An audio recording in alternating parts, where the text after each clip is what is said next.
How do you think AI can be used for communication or negotiations? There's a ton of different ways. I think that from probably the simplest explanation from like a communication standpoint is something that is a good example of how we're using it at Robertson.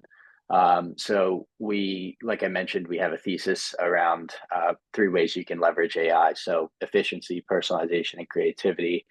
And so this one ties in a bit to the efficiency and personalization, but we've got some different systems in place and are working to train employees at the moment to use these systems better, to basically be able to almost standardize kind of the corporate messaging and kind of brand feel to our customer support and other kind of marketing communications. So that would be anything from, you can think of it as an example. If you're responding to customer support, you want to have and make sure everyone is responding in a very similar, appropriate, professional way.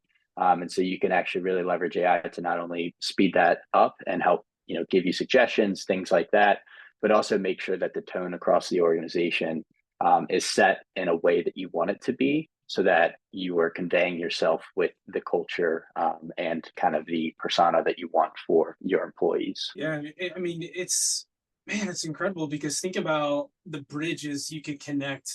You talked about cultures. Like, think about so much miscommunication, so much conflict is rooted in us not understanding one another. So imagine an AI being able to help you bridge that gap or connect. It's connecting AIs to AIs, but like, what does a world look like for AIs to connect people to people?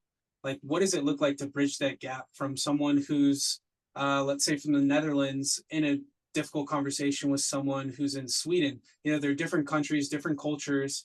How can they come together to, or let's say the Sweden person has AI helping them figure out how to more effectively be persuasive with someone who's in the Netherlands. It's so fascinating. And I think it starts with what you're talking about. It starts with just like one application and then figuring out like what else is next, like what else can come.